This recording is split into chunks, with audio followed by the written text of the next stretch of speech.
और बौद्धिक संपदा रखने वाला देश है और विश्व में गरीब देशों को आवश्यकता पड़ने पर नेतृत्व करने की क्षमता रखने वाला देश है। इसलिए भारत केवल भारत की लड़ाई नहीं लड़ रही है, भारत संपूर्ण विश्व की लड़ाई का नेतृत्व कर रही है। यह बात हमें समझने की आवश्यकता है। और दूसरे तरफ स्वदेशी आंदोलन की एक डोमेस्टिक एजेंडा भी है, जिसके वैश्विक संदर्भ में जुड़ा हुआ है, लेकिन आंतरिक विषय भी है कि आने वाले दिनों में हमें इस चुनौती को भी सामना करना पड़ेगा। अब देखते हैं कि गत कई वर्षों की आर्थिक नीतियों के कारण आज अपने देश में आयात बढ़ गए। जो सरसों की खेती पहले करते थे, आज उत्तर प्रदेश, मध्य प्रदेश, राजस्थान ऐसे प्रांतों में किसान ये सोच रहा है कि सरसों का खेती अब करना मुश्किल है।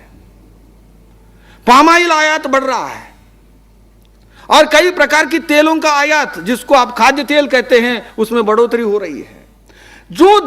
जिस देश में कृषि योग्य जमीन चीन और अमेरिका के समान हो, इतना बड़ा जमीन और जैव विविधता इतने समृद्ध हो, ऐसा देश अगर भारत में खाद्य तेलों का आयात करने लग जाए, दालों के आयात करने लग जाए, गेहूं और चावल के अगर आयात करने लग जाए, तो कुवैत के लोग कैसे खाएं? दुबई के लोग कैसे खाएंगे? ओमान के लोग क्या खाएंगे?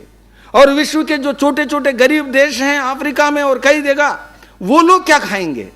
और विश्व के खाद्यान्न बाजारों के अंदर कीमतों की जिस प्रकार की वृद्धि होगी, भारत के लोग अंतर्राष्ट्रीय बाजार में जब आयात करने लग जाते हैं तो खाद्यान्नों की कीमतें बढ़ने वाली है। इसलिए विश्व की खाद्य सुरक्षा के विषय में और भारत के लोगों के भी खाद्य सुरक्षा को ध्यान में रखते हुए हमें भारत को एक खाद्य सुरक्षा की दृष्टि से सुसंपन्न देश बनाना पड़ेगा। हम खाद्य सुरक्षा के संदर्भ में दूसरे देशों के ऊपर अवलंबित नहीं रह सकते हैं, इतना बड़ा देश। और भारत के राजनीतिक स्वतंत्रता और स्वावलंबन विश्व के अंदर कुछ करने लायक बनाए रखना हो, तब भी हमें खाद्य सुरक्षा के संदर्भ में स्वतंत्र रहना होगा, स्वावलंबी रहना होगा।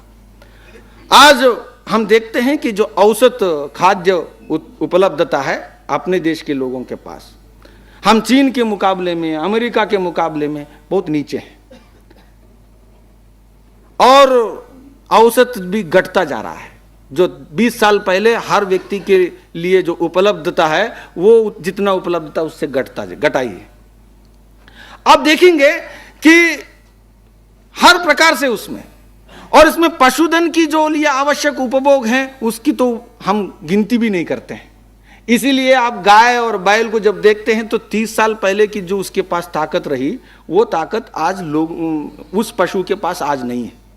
जनरेशन आफ्टर जनरेशन ये उसकी कमी आ रही है, वो उसकी ताकत कम हो रही है। लोगों के अंदर भी माल न्यूट्रिशन के कारण बहुत बड़े वर्ग में जनरेशन के बाद जनरेशन आप जब देखते हैं तो ऐसे लोगों की संख्या जो गरीबी रेखा के नीचे जीने वाले हैं, उनके बच्चों पर क्या प्रभाव पड़ रहा है। और इसका परिणाम आप कल्पना करिए, 120 करोड़ का देश और उसमें 50 करोड़ ऐसे लोग हैं जो कुपोषण से शिकार है। क्या लड़ाई लड़ेंगे? क्या देश को आगे ले जाएंगे? इसीलिए खाद्य सुरक्षा हमारे स्वदेशी आंदोलन के सामने एक आंतरिक मुद्दा भी है और प्रमुख मुद्दा है। यह बात भी अपने को ध्यान में रखने की आवश्यकता है। और अपने देश में जब आप कहते हैं कि स्वदेशी आंदोलन के सामने और एक प्रमुख आंतरिक मुद्दा है कि इस देश में, अब हम बात कर रहे थे, ध्यान में आया कि जवानों का देश है। यूरोप जवानों का खंड नहीं है, कॉन्टिनेंट नहीं है। अमेरिका जवानों का कॉन्टिनेंट नहीं है। और स्कैंडिनेवियन कंट्रीज में जब जाते हो तो वैसे भी माना जाता है कि ये बूढ़े लोगों का है।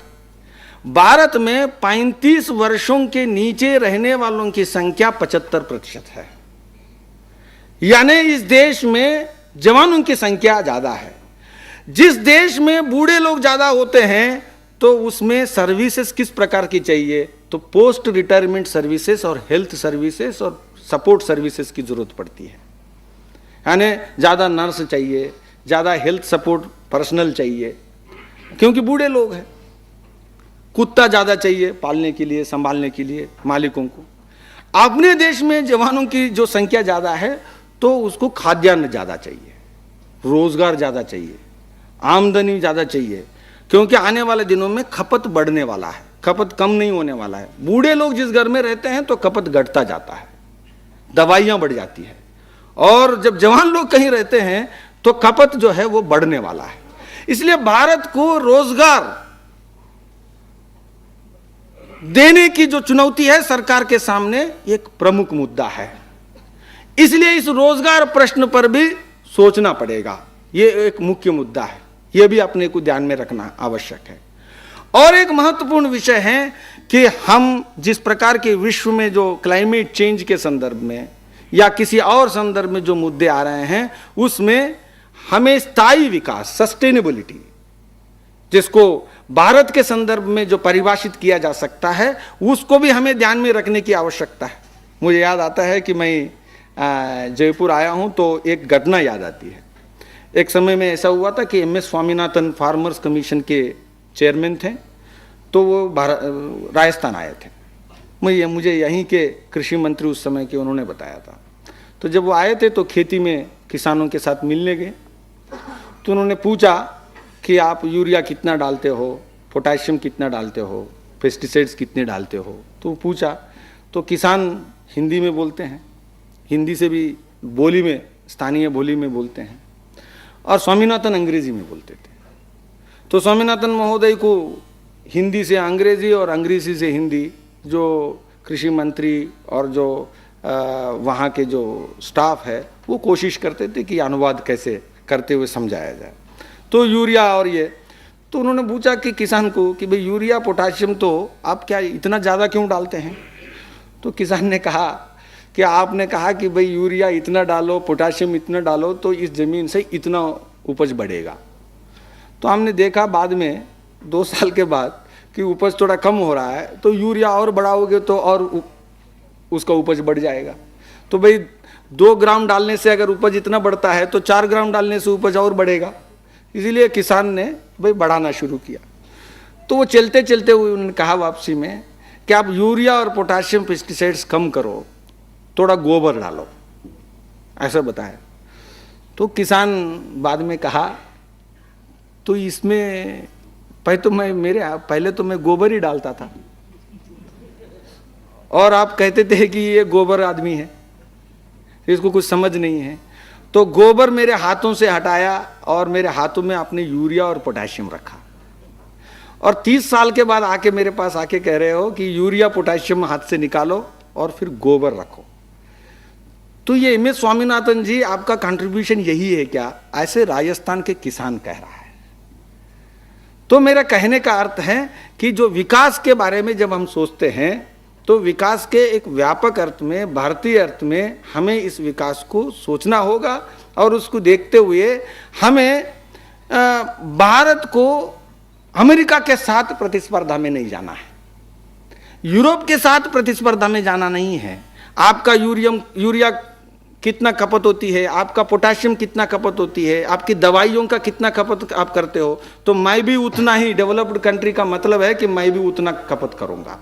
आपका कार्बन डाइऑक्साइड एमिशन कितना है तो मैं भी उतना करूंगा।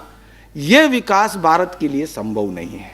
इसलिए भारत को थर्ड वे, जिसको स्वदेशी के आधार पर, अपने जीवन दर्शन के आधार पर, अपने मूलभूत जो शक्ति केंद्र है उसके आधार पर हमें अपने विकास को आगे बढ़ाना पड़ेगा, और ये लड़ाई लड़ना होगा। और इसीलिए इस देश में ऐसे लाइफस्टाइल, जिसको अपने इस प्रकार के जो जीवन पद्धतियां हैं, क्योंकि प्रोडक्शन ऑफ जो एक आर्थिक व्यवस्था का जो उत्पादन है उसका और अपने जीवन पद्धति के साथ एक सीधा संबंध है। देयर इज ए कोरिलेशन, कि कोई भी इकोनॉमी में ऐसा उत्पादन नहीं हो सकता है कि उसकी लाइफस्टाइल में जुड़ता नहीं हो। तो इसीलिए जब हमारे लाइफस्टाइल को भारत के अपने मूल्यों के अनुकूल जब बनाते हैं तो हमारे अर्थव्यवस्था भी अपने मूल्यों के अनुकूल रहेगा। इसलिए स्वदेशी के इस प्रकार के जितने काम चल रहे हैं, जितने चुनौतियों का समाधान करने का प्रयास इस देश में चल रहा है, उसको आगे बढ़ाना होगा और उसको नीति के केंद्र में लाना होगा, भारत के सरकार के जो नीतियों के केंद्र बिंदु में लाना होगा। तो इस प्रकार के जितने भी बातें हैं, चाहे वो सांस्कृतिक क्षेत्र हो, चाहे आर्थिक क्षेत्र हो, चाहे उत्पादन के क्षेत्र हो, चाहे स्वावलंबन के क्षेत्र हो, चाहे रोजगार के क्षेत्र हो, इन सारे विषयों में स्वदेशी आंदोलन दो तरफा लड़ाई लड़ रही है। एक आंतरिक जो देश के अंदर लड़ाई, जिसमें भारत को बनाए रखने का प्रयास, भारत को भारत के जैसे रखते हुए विकसित देश के नाते, समृद्ध देश के नाते स्थापित करने का प्रयास, और दूसरे तरफ वैश्विक स्तर पर जो लड़ाई चल रही है, उस लड़ाई में अन्यायपूर्ण और शोषणकारी व्यवस्था को हम समाप्त करेंगे और जिसको बहुध्रुवीय विश्व कहते हैं, इक्विटेबल वर्ल्ड ऑर्डर कहते हैं, उसको स्थापित करने का प्रयास। स्वदेशी आंदोलन ये दोनों काम लगातार 15-20 वर्षों से करने का काम हम कर रहे हैं और स्वदेशी जागरण मंच भी कर रही है। और मैं ये कहूंगा, इसको एक समानांतर गतिविधि या समानांतर गतिविधि जब मैं कहता हूं तो इसका क्या अर्थ है? उसका अर्थ यह है कि इस समाज में जो बातें हम कह रहे हैं, उन बातों के लिए कई संगठन और कई लोग काम कर रहे हैं।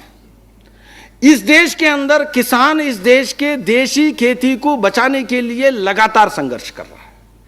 इस देश में किसान पशुधन को बचाने के लिए लगातार संघर्ष कर रहा है। और इस देश में जो औद्योगिक संकुल है, क्लस्टर्स हैं, उसमें सामुदायिक जीवन को बचाने के लिए और सामुदायिकता के आधार पर औद्योगिक विकास को प्राप्त करने के लिए लगातार संघर्ष कर रहा है। और उसी प्रकार इस देश में कई संगठन हैं, कई संस्थाएं हैं, सामाजिक संस्थाएं, कई बिरादरी हैं, ये इसी काम को आगे बढ़ा रहे हैं। जब वो बढ़ा रहे हैं तो वो इस समाज में स्वदेशी और स्वावलंबन को पुष्ट करने का काम कर रहे हैं। तो स्वदेशी जागरण मंच का काम क्या है? स्वदेशी जागरण मंच का काम यह है कि री एनर्जाइजिंग, उनको हम जितना और शक्ति दे सकते हैं, उन सारे संस्थाओं को, उन सारे गतिविधियों को हम शक्ति प्रदान करने का काम, वैचारिक संबल देना और वैचारिक समर्थन करना, और भौतिक रूप से भी जहां कोई संकट है तो वहां पर हम खड़े होकर के देश आपके साथ खड़ा है, आंदोलन आपके साथ खड़ा है, यह बताने का काम करना। और दूसरे तरफ मौलिक रूप से या वैश्विक स्तर पर या केंद्रीय देश के स्तर पर यह राजनीतिक लड़ाई है।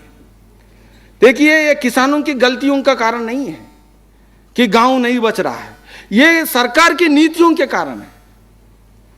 और सरकार की नीतियां ऐसे रहते हैं तो करोड़ों की जो तादाद में लोग पीड़ित होते हैं, सड़क पर आते हैं, विस्थापित होते हैं। इसीलिए राजनीतिक व्यवस्था में इन नीतियों के परिवर्तन की लड़ाई लड़ना और वैश्विक स्तर पर भी एक जन आंदोलन और जनमत बनाना कि इस लड़ाई को वैश्विक स्तर पर भी लड़ने के लिए। तो इसलिए स्वदेशी आंदोलन, स्वदेशी जागरण मंच जैसे आंदोलन, वो देश के अंदर ऐसे काम करने वालों के साथ एक समानांतर राजनीतिक दृष्टि से इस देश के स्वावलंबन को और वैश्विक स्तर पर एक स्वतंत्र समतायुक्त वैश्विक व्यवस्था की स्थापना के लिए लड़ने वाला एक दूसरा अध्याय मैं कहता हूं। और इन चुनौतियों को स्वदेशी जागरण मंच गत 15 वर्षों में बड़ी सफलता से, निर्णयात्मक सफलता हमने नहीं पाया होगा, लेकिन हम इस देश को बाध्य करने का काम किया है कई विषयों पर। ये काम और आगे भी हम निर्णयात्मक सफलता की ओर बढ़ेंगे, ऐसा कामना करते हुए आयोजकों को धन्यवाद देता हूं। जय भारत।